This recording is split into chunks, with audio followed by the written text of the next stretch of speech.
जय श्री बृहस्पति देव, जय श्री राधे कृष्ण। आप सभी का आपके अपने YouTube channel BK Mishra present में बहुत बहुत स्वागत है। आइए आज आप सब सुनेंगे बृहस्पतिवार व्रत की कथा। प्रत्येक गुरुवार को भगवान बृहस्पति देव का, जो कि केले के वृक्ष के नीचे बैठ करके पूजन किया जाता है।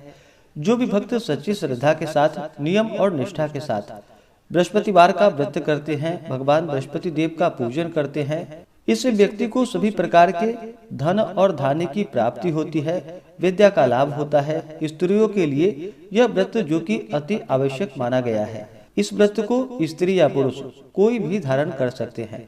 गुरुवार के दिन भगवान बृहस्पति देव को विशेष करके गुड़ तथा तिल मिश्रित जल जो कि केले के वृक्ष में डालनी चाहिए। बृहस्पति देव को विशेष प्रकार से पीले पुष्प चढ़ाए, पीला चंदन अर्पित करे, धूप दीप दिखाए, गुड़ और चने के दाल का भोग लगाए, मुनक्का आदि का भोग लगाए और फिर बृहस्पतिवार व्रत का कथा श्रवण करनी चाहिए। इससे भगवान बृहस्पति देव अपने भक्तों पर अति प्रसन्न होते हैं, अपने भक्तों के सभी प्रकार के दुखों को दूर करते हैं तथा सभी प्रकार के सांसारिक सुखों की प्राप्ति होती है। तो आइए सुनते हैं बृहस्पतिवार व्रत की कथा। तो बोलिए प्रेम से बृहस्पति भगवान की जय, भगवान विष्णु की जय, माता लक्ष्मी की जय, सर्वदेवी देवता की जय। प्राचीन समय की बात है। भारत में एक राजा राज्य करता था। वह राजा बड़ा ही प्रतापी तथा दानी था। वह नित्य प्रति मंदिर में भगवत दर्शन करने जाता था। वह ब्राह्मण और गुरु की सेवा किया करता था। उसके द्वार से कोई भी याचक निराश होकर नहीं लौटता था। वह प्रत्येक गुरुवार को व्रत रखता एवं पूजन करता था। हर दिन गरीबों की सहायता करता था। परंतु यह सब बातें उसकी रानी को बिल्कुल भी अच्छी नहीं लगती थी। वह न तो व्रत करती थी और न ही किसी को एक पैसा दान में देती थी। वह राजा से भी ऐसा करने को मना किया करती थी। एक समय की बात है कि राजा शिकार खेलने वन को चले गए। घर पर रानी और दासी थी। उस समय भगवान बृहस्पति देव साधु का रूप धारण कर राजा के दरवाजे पर भिक्षा मांगने आए। साधु ने रानी से भिक्षा मांगी तो वह कहने लगी कि हे साधु महाराज, मैं इस दान और पुण्य से तंग आ गई हूँ। इस कार्य के लिए तो मेरे पतिदेव ही बहुत हैं। अब आप ऐसी कृपा करें कि सारा धन नष्ट हो जाए तथा मैं आराम से रह सकूं।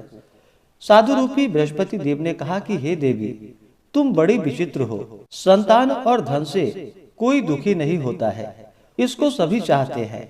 पापी भी पुत्र और धन की इच्छा करता है।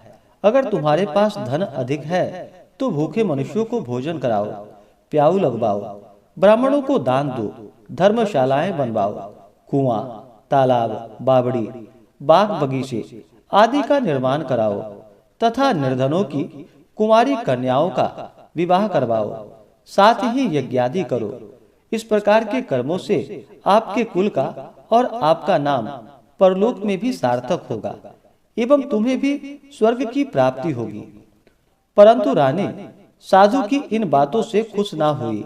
उसने कहा कि हे साधु महाराज, मुझे ऐसे धन की आवश्यकता नहीं जिसको मैं अन्य लोगों को दान देती फिरूं तथा जिसको रखने और संभालने में ही मेरा सारा समय नष्ट हो जाए। साधु ने कहा कि हे देवी, यदि तुम्हारी ऐसी ही इच्छा है तो जैसे मैं तुम्हें बताता हूँ तुम वैसा ही करना। बृहस्पतिवार के दिन घर आंगन को गोबर से लीपना, अपने केशों को पीली मिट्टी से धोना, केशों को धोते समय स्नान करना, राजा से कहना वह हजामत करवाए, भोजन में मांस मदिरा खाना, कपड़े धोबी के यहाँ धुलने देना। इस प्रकार 7 बृहस्पतिवार करने से तुम्हारा सारा धन नष्ट हो जाएगा। यह कहकर साधु महाराज रूपी बृहस्पति देव वहां से अंतर ध्यान हो गए। रानी ने साधु के ऐसे कहने के अनुसार 7 बृहस्पतिवार तक वैसा ही किया और फिर केवल 3 ही बृहस्पतिवार बीते थे कि उसकी समस्त धन और संपत्ति नष्ट हो गई। भोजन के लिए दोनों समय परिवार तरसने लगा तथा सांसारिक भोगों से दुखी रहने लगा। तब राजा रानी से कहने लगा कि हे रानी, तुम यहाँ पर रहो, मैं दूसरे देश को जाता हूँ। क्योंकि यहाँ पर मुझे सभी मनुष्य जानते हैं, इसलिए मैं यहाँ पर कोई काम नहीं कर सकता। अब मैं परदेश जा रहा हूँ, वहाँ कोई काम धंधा करूँगा, शायद हमारे भाग्य बदल जाए। ऐसा कहकर राजा परदेश को चला गया। वह वहाँ जंगलों से लकड़ियाँ काट कर लाता और शहर में बेचता था। इस तरह जीवन व्यतीत करने लगा। उधर राजा के बिना रानी और दासियां दुखी रहने लगी। किसी दिन भोजन मिलता और किसी दिन जल पीकर ही रह जाती थी। एक समय रानी और दासियों को 7 दिन बिना भोजन के व्यतीत करना पड़ा। तो रानी ने अपनी दासी से कहा कि हे दासी, यहाँ पास ही के नगर में मेरी बहन रहती है, वह बड़ी धनवान है। तू उसके पास जा और वहां से 5 सेर बेझर मांग कर ले आ, जिससे कुछ समय के लिए गुजारा हो जाएगा। दासी रानी की बहन के पास गई। रानी की बहन उस समय पूजा कर रही थी। बृहस्पतिवार का दिन था। दासी ने रानी की बहन से कहा कि हे रानी, मुझे आपकी बहन ने भेजा है, मुझे 5 सेर बेझर दे दो। दासी ने यह बात अनेकों बार कही, परंतु रानी की बहन ने कोई उत्तर नहीं दिया, क्योंकि वह उस समय बृहस्पतिवार की कथा सुन रही थी। जब दासी को रानी की बहन से कोई उत्तर ना मिला तो वह बहुत दुखी हुई। उसे क्रोध भी आया। वह लौटकर रानी से जाकर बोली कि हे रानी, आपकी बहन बहुत ही घमंडी है, वह छोटे लोगों से बात भी नहीं करती। मैंने उससे कहा तो उसने कोई उत्तर नहीं दिया। मैं वापस चली आई। रानी बोली कि हे दासी, इसमें उसका कोई दोष नहीं है। जब बुरे दिन आते हैं तब कोई सहारा नहीं देता। अच्छे बुरे का पता विपत्ति में ही लगता है। जो ईश्वर की इच्छा होगी वही होगा। यह सब हमारे भाग्य का दोष है। उधर रानी की बहन ने सोचा कि मेरी बहन की दासी आई थी, परंतु मैं उससे नहीं बोली, इससे वह बहुत दुखी हुई होगी। अतः कथा सुनकर और विष्णु भगवान का पूजन समाप्त कर वह अपनी बहन के घर आई और कहने लगी कि हे बहन, मैं बृहस्पतिवार का व्रत कर रही थी। तुम्हारी दासी हमारे घर गई थी, परंतु जब तक कथा होती है तब तक हम लोग ना ही उठते हैं और ना ही बोलते हैं, इसलिए मैं नहीं बोली। कहो दासी क्यों गई थी? रानी बोली कि बहन, हमारे घर अनाज नहीं था। वैसे तुमसे कोई बात छिपी नहीं है, इस कारण मैंने दासी को तुम्हारे पास 5 सेर बेझर लेने के लिए भेजा था। रानी की बहन बोली कि बहन देखो, बृहस्पति भगवान सबकी मनोकामनाएं पूर्ण करते हैं। देखो, शायद तुम्हारे घर में ही अनाज रखा हो। यह सुनकर दासी घर के अंदर गई तो वहां उसे एक घड़ा जो कि बेझर से भरा हुआ मिला। उसे बड़ी हैरानी हुई, क्योंकि उसने एक एक बर्तन देख लिए थे। उसने बाहर आकर रानी को बतलाया। दासी अपनी रानी से कहने लगी कि हे रानी, देखो, वैसे हमको जब अन्न नहीं मिलता तो हम रोज ही व्रत करते हैं। अगर इसने इस व्रत की विधि और कथा पूछ ली जाए तो उसे हम भी कर लिया करेंगे। दासी के कहने पर रानी ने अपनी बहन से बृहस्पतिवार व्रत के बारे में पूछा। उसकी बहन ने बतलाया, हे बहन, बृहस्पतिवार को सूर्योदय से पहले उठकर स्नान करके बृहस्पतिवार का व्रत करना चाहिए, लेकिन उस दिन सिर नहीं धोनी चाहिए। बृहस्पतिवार के व्रत में चने की दाल और मुनक्कों से विष्णु भगवान की केले के वृक्ष की जड़ के नीचे बैठ करके पूजा करनी चाहिए तथा दीपक जलावे। उस दिन एक ही समय भोजन करे। भोजन पीले खाद्य पदार्थों का करे तथा कथा सुने। इस प्रकार करने से गुरु भगवान प्रसन्न होते हैं, अन्न, पुत्र, धन देते हैं। इस तरह व्रत और पूजन की विधि बतलाकर रानी की बहन अपने घर को चली गई। रानी और दासी दोनों ने निश्चय किया कि वे बृहस्पति देव भगवान का पूजन जरूर करेंगी। 7 दिन बाद जब बृहस्पतिवार आया तो उन्होंने व्रत रखा। घुड़साल में जाकर चना और गुड़ बीन लाई तथा उसकी दाल से केले की जड़ में विष्णु भगवान का पूजन किया। अब भोजन कहाँ से आए? दोनों बड़ी दुखी हुई, परंतु उन्होंने व्रत किया। इस कारण बृहस्पति देव प्रसन्न हो गए। वे एक साधारण व्यक्ति के रूप में 2 थालों में सुंदर पीला भोजन लेकर आए और दासी को देकर बोले कि हे दासी, यह भोजन तुम्हारे और रानी के लिए है, तुम दोनों करना। दासी भोजन पाकर बड़ी प्रसन्न हुई और रानी से जाकर बोली कि रानी जी, भोजन कर लो। रानी को भोजन आने के बारे में कुछ पता नहीं था, इसलिए वह दासी से बोली कि जा, तू ही भोजन कर, तू हमारी व्यर्थ ही हंसी उड़ाती है। दासी बोली, एक व्यक्ति अभी भोजन देकर गया है। रानी कहने लगी, वह भोजन तेरे लिए ही दे गया होगा, तू ही भोजन कर ले। दासी ने कहा कि वह व्यक्ति हम दोनों के लिए 2 थालों में भोजन देकर गया है, इसलिए मैं और आप दोनों ही साथ साथ भोजन करेंगे। फिर दोनों ने गुरु भगवान को नमस्कार कर भोजन प्रारंभ किया। उसके बाद वे प्रत्येक बृहस्पतिवार को गुरु भगवान का व्रत और पूजन करने लगी। बृहस्पति भगवान की कृपा से उसके पास धन हो गया, परंतु रानी फिर पहले की तरह ही आलस्य करने लगी। तब दासी बोली कि देखो रानी, तुम पहले भी इस प्रकार आलस्य करती थी, तुम्हें धन के रखने में तुम्हें कष्ट होता था, इस कारण सभी धन नष्ट हो गया। अब जब गुरु भगवान की कृपा से धन मिला है तो फिर तुम्हें आलस्य नहीं करना चाहिए। बड़ी मुसीबतों के बाद हमने यह धन पाया है, इसलिए हमें दान पुण्य करना चाहिए। भूखे मनुष्यों को भोजन कराओ, प्याऊ लगवाओ, ब्राह्मणों को दान दो, कुआं, तालाब, बावड़ी आदि का निर्माण करवाओ, मंदिर पाठशाला बनवाकर दान दो, कुंवारी कन्याओं का विवाह करवाओ, धन को शुभ कार्यों में खर्च करो, जिससे तुम्हारा कुल का यश बढ़े तथा स्वर्ग प्राप्त हो और पितृ प्रसन्न हो। दासी की बात मानकर रानी ने इसी प्रकार के कर्म करने प्रारंभ कर दिए, जिससे उनका काफी यश फैलने लगा। एक दिन रानी और दासी आपस में विचार करने लगी कि न जाने राजा किस दशा में होंगे, उनकी कोई खोज खबर नहीं है। गुरु भगवान से उन्होंने प्रार्थना की और भगवान ने रात्रि में राजा को स्वप्न में कहा कि हे राजा, उठो, तेरी रानी तुझको याद करती है, अब अपने देश को लौट जा। फिर क्या था, राजा प्रातः काल उठकर जंगल से लकड़ियां काटकर लाने के लिए जंगल की ओर चल पड़ा। जंगल से गुजरते हुए वह सोचने लगा, रानी की गलती से कितने दुख भोगने पड़े। राजपाट छोड़कर उसे जंगल में आकर रहना पड़ा। जंगल से लकड़ियां काटकर उन्हें बेचकर गुजारा करना पड़ा। उसी समय उस जंगल में बृहस्पति देव एक साधु का रूप धारण कर वहां पर आए और राजा के पास आकर बोले कि हे लकड़हारे, तुम इस सुनसान जंगल में किस चिंता में बैठे हो, मुझे बतलाओ। यह सुनकर राजा के नेत्रों में जल भर आया और साधु की वंदना कर बोला कि हे प्रभु, आप सब कुछ जानने वाले हैं। इतना कहकर राजा ने साधु को अपनी संपूर्ण कहानी सुना दी। महात्मा तो स्वभाव से ही दयालु होते हैं।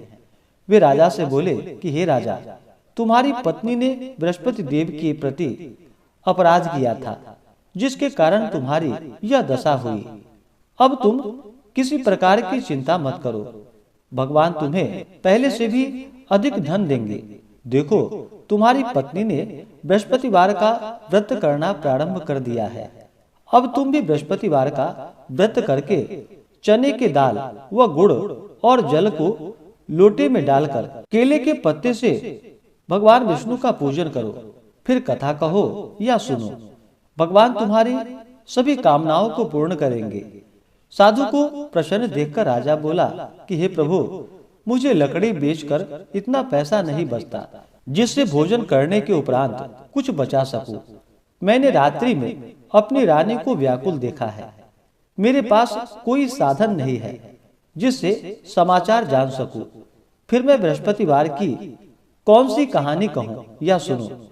मुझको तो कुछ भी मालूम नहीं है। साधु ने कहा कि हे राजा, तुम किसी बात की चिंता मत करो। बृहस्पतिवार के दिन तुम रोजाना की तरह लकड़ियां लेकर शहर में जाओ। तुम्हें रोज से 2 गुना धन प्राप्त होगा, जिससे तुम भली भांति भोजन कर लोगे तथा बृहस्पति देव की पूजा का सामान भी आ जाएगा। अब सुनते हैं बृहस्पतिवार व्रत की कथा। प्राचीन काल में एक बहुत ही निर्धन ब्राह्मण था। उसकी कोई संतान ना थी। वह नित्य पूजा पाठ करता, परंतु उसकी स्त्री बहुत मलिनता के साथ रहती थी। वह ना ही स्नान करती थी और न किसी देवता का पूजन करती थी। प्रातः काल उठते ही सर्वप्रथम भोजन करती, बाद में कोई अन्य कार्य करती। ब्राह्मण देवता बहुत दुखी रहते थे। पत्नी को बहुत समझाते, किंतु उसका कोई परिणाम ना निकलता। भगवान की अनुकंपा से एक समय उस ब्राह्मण की पत्नी गर्भवती हुई और 10वें महीने में एक सुंदर कन्या को जन्म दिया। निर्धन ब्राह्मण कन्या के जन्म से बहुत दुखी हुआ। धीरे धीरे ब्राह्मण की कन्या बड़ी होने लगी।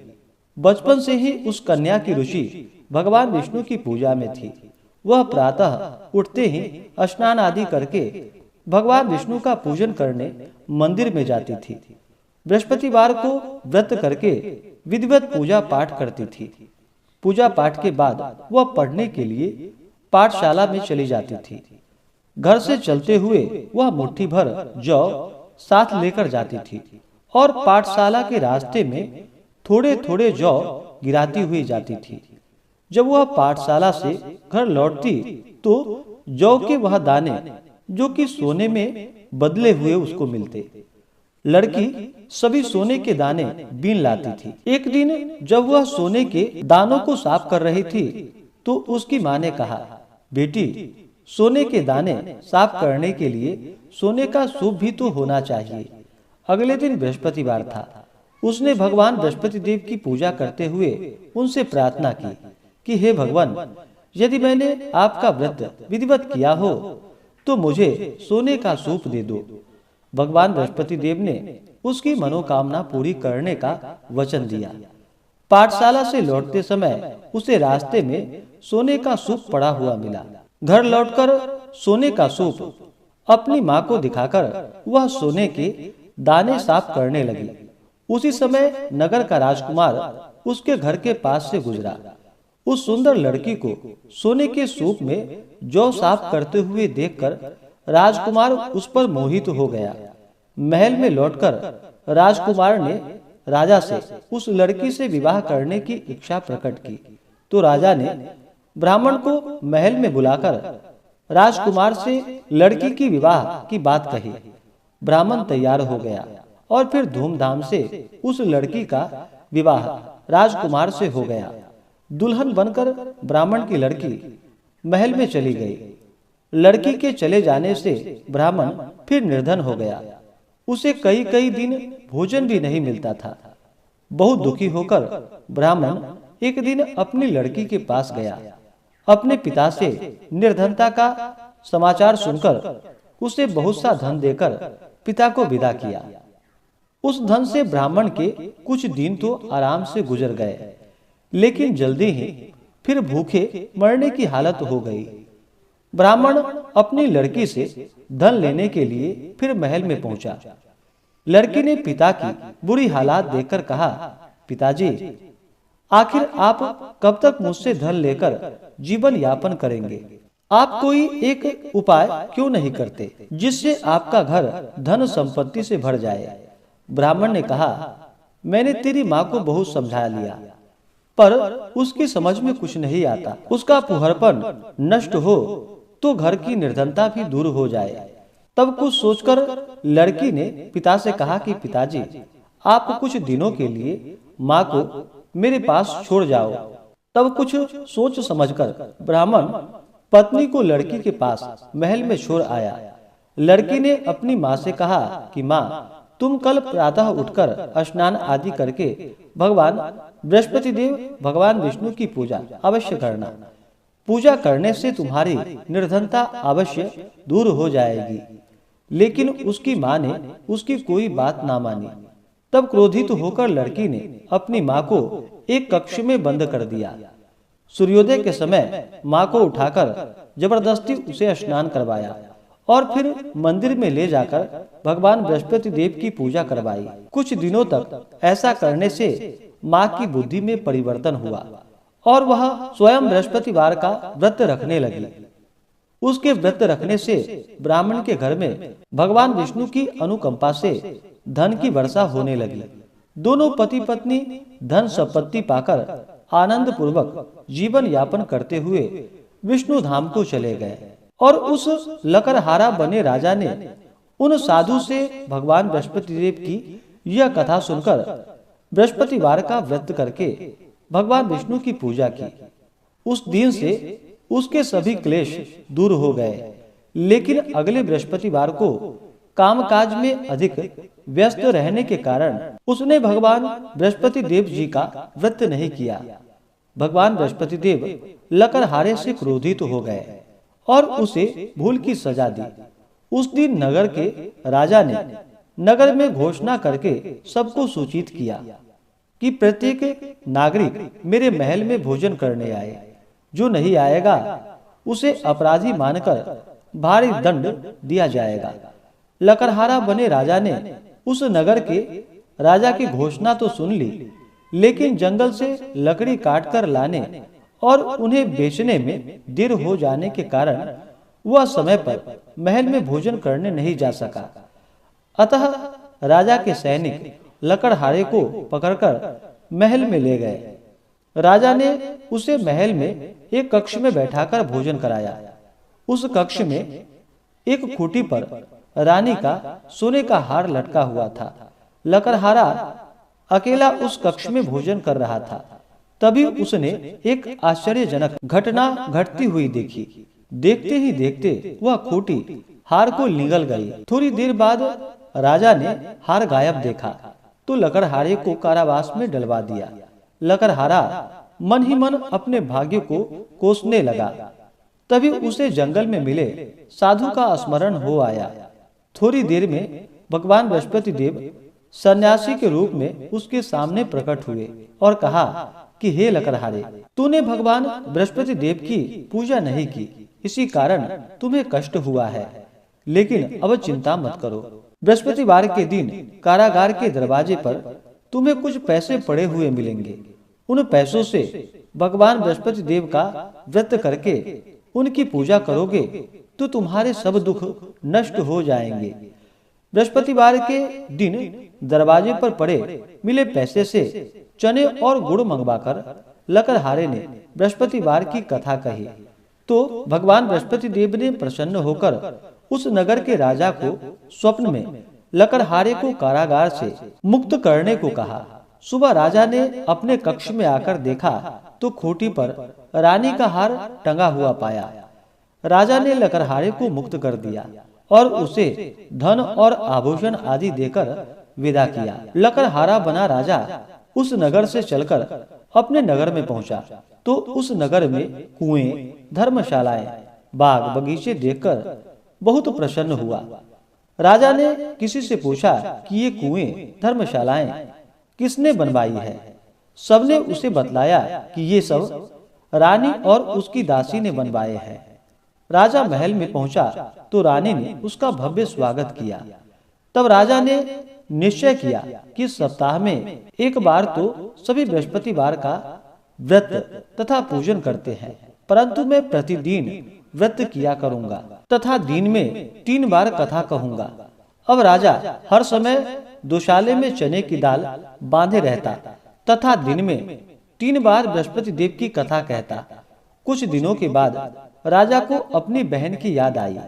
एक दिन घोड़े पर सवार होकर राजा अपनी बहन से मिलने चल दिया। अभी राजा नगर के बाहर पहुंचा ही था कि उसने कुछ लोगों को एक शव को ले जाते हुए देखा। राजा को स्मरण हो आया कि आज उसने किसी को बृहस्पतिवार व्रत की कथा नहीं सुनाई है। राजा ने उन लोगों को रोककर कहा कि भाइयों, आप शव को ले जाने से पहले मुझसे बृहस्पतिवार की कथा सुन लो। लोगों ने राजा पर क्रोधित होते हुए कहा कि तुम पागल तो नहीं हो। लेकिन कुछ बड़े बूढ़े लोगों ने कहा, अच्छा भाई, साथ में चलते चलते तुम अपनी कथा भी सुना लो। राजा ने चलते हुए आधी कथा ही सुनाई थी कि शव हिलने लगा। राजा के पूरी कथा सुनाते ही शव उठकर बैठ गया। लोगों ने हैरानी से दांतों तले उंगलियां दबा ली और अगले बृहस्पतिवार से भगवान बृहस्पति देव का व्रत करने व कथा सुनने का निश्चय कर लिया। अब घोड़े पर सवार राजा चलते हुए एक किसान के पास पहुंचा। किसान अपने खेत में हल चला रहा था। राजा ने कहा कि अरे भाई, मुझसे बृहस्पतिवार की कथा सुन लो। किसान झुंझलाकर बोला, अरे भाई, तुम देख नहीं रहे, जितनी देर तक तुम्हारी कथा सुनूंगा उतनी देर में तो पूरे खेत में हल चला लूंगा।